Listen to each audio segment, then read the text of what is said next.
Leighton Kennedy says, "Do you ever get pressure to be to become an information system security manager?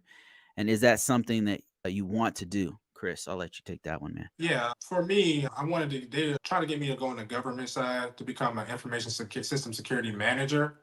Even though I've been working in the field for about 4 years, I think I still need a little bit more experience. And also, I need to get my CSSP. I would love to be an ISM. I would love to mentor a lot of the ISOs, ISIs. So I would love to be an ISM and just give people opportunities and also make sure the system is compliant. Because I started from the bottom. So when I get to the top, I want to make sure I know what's going on. So yeah, I would love to become an ISM. I'm working towards that right now. For me, that's a great question. So that's been something that has been offered a few times. It's some type role. Now I'm working in the government, and typically, like Chris alluded to, the government really has that role.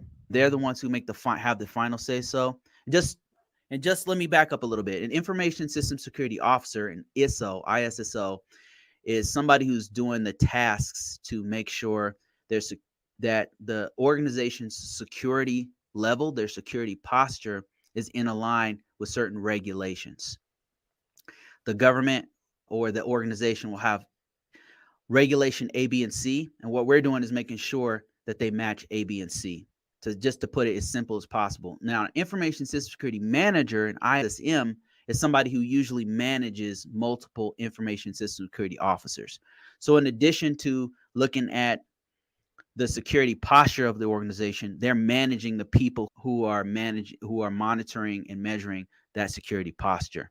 So there are a lot of times they're in meetings, they're they're evaluating the work of the information security officers. They're in more of a leadership management type role. So a lot of times, sometimes they don't even have hands on. And they're in the government, it's somebody who is in a GS type position. I don't know if they call it GS, but they're actual civil servant getting paid directly from the Department of Defense or whatever. And that person is the one making the final decisions and stuff. That said, as a contractor, what'll happen is I'll be doing the same job. Sometimes I'll be making those calls on it, but I don't make the final call. Like it'll be somebody above me who's the actual information security manager who says, "Yeah, yep, this is cool, this is not cool, or whatever." I have been approached to do that ISM type work, and I I personally don't want to be a manager. I I don't want to. It's just extra work, and they wouldn't be able to pay me enough to do it. So a lot of times I try to avoid it. But that said, I still end up doing some of it. Okay, let me see if I got any other questions. Thank you for that, Leighton. I appreciate that question. I'm looking for the hard questions here, sir, and I'm not finding them.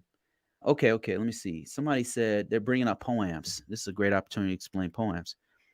Lawrence said a poem isn't allowed in the new CMMC structure, and he says people that have a security plus isn't exactly dealing with poems and control. I disagree with that.